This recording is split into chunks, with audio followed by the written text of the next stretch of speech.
भगवान गौतम बुद्ध, जी हाँ, आप सभी उन्हें जानते होंगे। गौतम बुद्ध वही हैं जिन्होंने बौद्ध धर्म की शुरुआत की थी। आपको पूरी दुनिया में भगवान बुद्ध की हजारों लाखों प्रतिमाएं दिख जाएंगी जो बहुत खूबसूरत और आकर्षक होती हैं। कई प्रतिमाएं तो ऐसी हैं जिन्हें यूनेस्को वर्ल्ड हेरिटेज साइट की सूची में भी जगह मिली हुई है। गौतम बुद्ध की प्रतिमाएं बहुत आकर्षित करती हैं। कहीं आपको उनकी साधना करने वाली प्रतिमा मिल जाएगी, कहीं वो ध्यान करते हुए दिख जाएंगे। प्रतिमाओं में एक चीज सामान्य है, वो है बुद्ध के हर प्रतिमा में नजर आने वाले उनके घुंघराले बाल। लेकिन अगर आपको मैं ये बताऊं कि गौतम बुद्ध के घुंघराले बाल दरअसल बाल हैं ही नहीं, तो आप क्या कहेंगे? क्योंकि इन घुंघराले बालों के पीछे एक बड़ा रहस्य है और एक कहानी भी है। कैसी है वो कहानी, सुनते जाइए।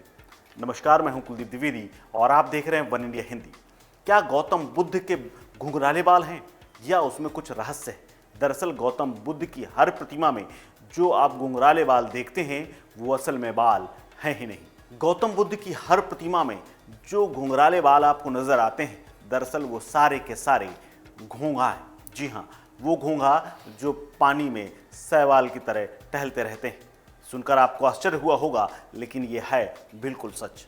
दरअसल आत्मज्ञान की प्राप्ति के लिए बुद्ध भिक्षु जितने भी होते हैं वो अपने सिर का मुंडन करवाते हैं, चाहे वो आप लद्दाख में हो या फिर आप चीन और तमाम बुद्धिस्ट देशों में।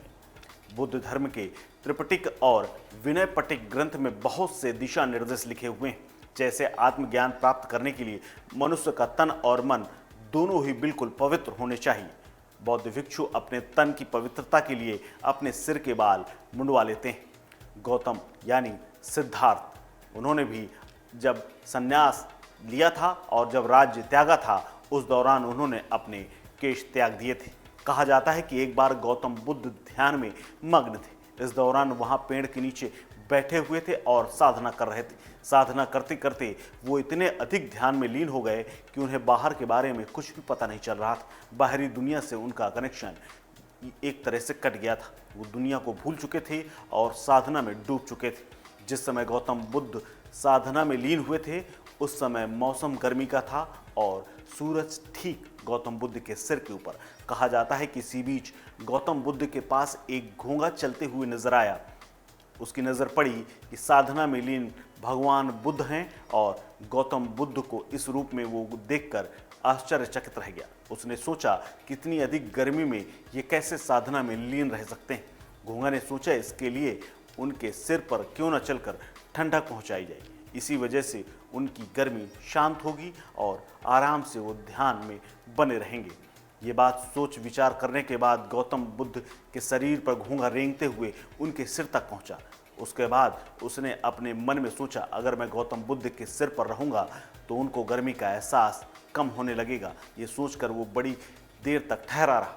ये देखने के बाद बहुत से घोंघे उसके पीछे पीछे चलते हुए गौतम बुद्ध के सिर पर चढ़ गए। इस तरह 108 घोंघे गौतम बुद्ध को गर्मी से बचाने के लिए उनके सिर पर बैठे रहे और इस तरह उनकी सबकी जान चली गई, क्योंकि भीषण गर्मी में उन्होंने अपनी जान गंवा दी। कहा जाता है कि गौतम बुद्ध को आत्मज्ञान दिलवाने में इन 108 घोंघों ने अपनी जान दे दी थी। अपनी अहम भूमिका के लिए इन 108 घोंघों को बहुत महत्वपूर्ण माना जाता है और यही घोंघे जब समुद्र में होते हैं तो शंख का रूप ले लेते हैं।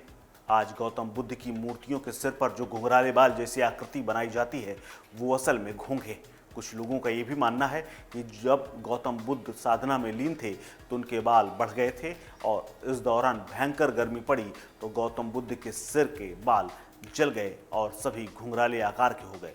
वैसे आप जानते ही होंगे, आज भी विश्व में ऐसे तमाम गर्म इलाके हैं जहां लोगों के बाल घुंघराले हो जाते हैं। इसी को आधार मानते हुए आज कई लोग इस कहानी पर यकीन कर लेते हैं। ये दोनों कहानियां medium.com में छपी हैं, जिसके तथ्यों की पुष्टि वन इंडिया हिंदी नहीं करता है। इस खबर में फिलहाल इतना ही। अपडेट्स के लिए बने रहिए वन इंडिया हिंदी के साथ। नमस्कार।